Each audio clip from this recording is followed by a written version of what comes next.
Assalamualaikum warahmatullahi wabarakatuh. Kali ini Bapak mau menjelaskan mengenai resultan dari kuat medan listrik dari dua buah muatan listrik. Jadi misalnya di sini ada soal dua muatan, yaitu muatan titik A dan muatan di titik B, masing-masing besarnya adalah 5 pikokulom dan min 5 pikokulom, yang jaraknya antara muatan A dan B itu 3 cm. Pertanyaannya, berapakah kuat medan di titik C, di mana titik C ini jaraknya terhadap muatan A 3 cm. Demikian pula jaraknya titik C ini terhadap muatan B juga 3 cm. Dari situ kita bisa menentukan bagaimana posisi daripada titik C itu, dan bentuknya bangun ini adalah karena jaraknya sisi-sisinya sama, yaitu 3 cm, ini berupa segitiga sama sisi. Titik C oleh muatan A itu arah kuat medannya adalah menjauhi muatan sumber A. Jadi begini anak-anak, kalau kita itu ingin menentukan kuat medan itu kita anggap di titik tersebut itu muatannya adalah positif, ya, muatan positif. Jadi kalau di titik C ini positif, sedangkan muatan A kan diketahui plus 5 pikokulom, berarti juga positif. Positif dengan positif maka saling tolak menolak, maka di titik C itu akan ditolak ke atas. Sedangkan titik C yang positif dengan muatan B yang negatif, yaitu negatif 5 pikokulom, maka akan terjadi gaya tarik menarik. Maka titik C itu arah kuat medannya itu mendekati muatan B. Kita sebut masing-masing kuat medan terhadap A tadi itu EA, dan kuat medan di titik C terhadap B itu kita sebut dengan EB. Kita tentukan berapa besarnya kuat medan EA itu dan EB.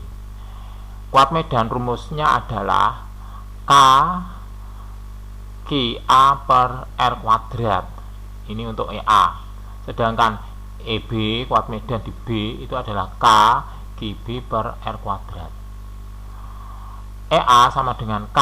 K itu adalah konstanta elektrostatis, yaitu besarnya 9 kali 10 pangkat 9. Kemudian muatan A, QA, besarnya adalah 5 kali 10 pangkat min 12.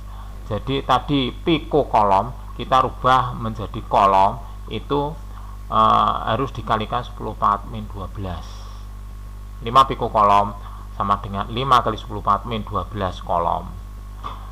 Per jarak titik C ke A itu adalah 3 cm, dibuat meter menjadi 3 kali 10 pangkat min 2 meter dikuadratkan. Ini saya tentukan secara langsung. Saya kira anak-anak bisa menurunkan atau menjabarkan ini akhirnya menjadi berapa. Jadi ini kita kuadratkan dulu. 3 kuadrat itu 9, 10 pangkat min 2 kuadrat itu 10 pangkat min 4, sehingga 9 10 pangkat 9 kali 5 10 pangkat min 12 dibagi 9 10 pangkat min 4, itu kita dapatkan hasil akhir 50 Newton per kolom. Kemudian untuk IB, ya, rumusnya sama dengan tadi. K nya adalah 9 kali 10 pangkat 9, QB nya adalah 5 kali 10 pangkat min 12.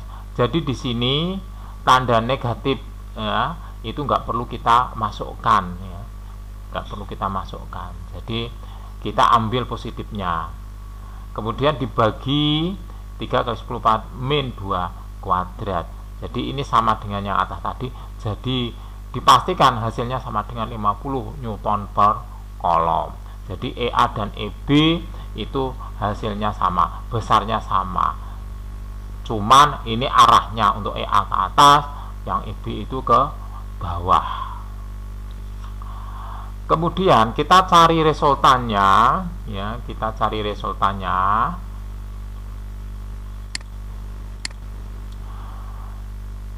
Antara EA dan EB. Antara EA dan EB ini membentuk sudut berapa? Membentuk sudut 120 derajat. Nah, 120 derajat itu dari mana? Karena ini tadi adalah merupakan segitiga sama sisi, setiap sudutnya dari ketiga sudut itu sama besar, yaitu 60 derajat. Nah, kalau kita perhatikan sudut ini, ya, antara EB dan EF itu kan besarnya sama dengan sudut ini, karena ini di dalam geometri itu disebut dengan saling berseberangan. Ini besarnya sama, sudut ini dan sudut ini sama, berarti ini 60. Kemudian sudut EA dan ER ini sama dengan sudut yang di sini, di A ini, karena ini di dalam geometri disebut dengan sudut saling sehadap. Nah, besarnya sama, 60 juga, berarti ini 60, yang atas ini 60 dijumlah menjadi 120 derajat. Nah, persamaan resultan, ya, persamaan resultan atau saya sebut dengan ER sama dengan akar EA kuadrat plus EB kuadrat plus 2 kali EA kali EB kosinus sudut ABC-nya, yaitu 120 derajat. Jadi kalau kita perhatikan, untuk menentukan besarnya ER ini kita cari secara grafis terlebih dahulu, yaitu dengan cara kita buat jajaran genjang. Jadi sisi ini sejajar dengan ini, sisi yang ini sejajar dengan yang ini. Ini namanya jajaran genjang. Dari titik ini, yaitu pertemuan titik pangkal dari kedua vektor EA EB itu kita tarik ke sudut ini.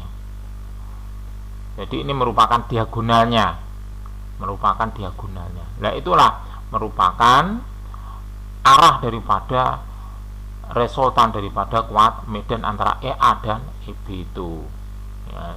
Jadi sekali lagi kita lukiskan dengan cara jajaran genjang, gitu ya. Nah, berapa besarnya ER itu dengan rumus ini tadi. Sekarang kita masukkan EA nya tadi 50 kuadrat, EB nya juga 50 kuadrat, ditambah 2 kali EA itu 50, EB 50, kosinus 120 derajat itu sama dengan kosinus sudut lurusnya, yaitu kosinus 60 derajat. Kosinus 60 derajat itu kan sama dengan setengah. Kemudian 120 derajat ini itu kan terletak di kuadran 2, di mana nilai kosinus daripada kuadran di kuadran 2 itu adalah negatif. Makanya di sini hasilnya adalah min setengah. Kita lanjutkan. 50 kuadrat itu 2500 tambah 50 kuadrat 2500, kemudian min setengah dikalikan 2 adalah min 1. Min 1 kali 50 kali 50 maka sama dengan min 2500 plus 2500 min 2500 ini kita coret, maka tinggallah 2500 ini. Jadi akhirnya kita dapatkan akar 2500 itu sama dengan 50. Ini adalah merupakan besarnya daripada resultan kuat medan di titik C. Demikianlah anak-anak pembahasan daripada resultan kuat medan oleh dua muatan. Terima kasih atas perhatiannya. Wassalamualaikum warahmatullahi wabarakatuh.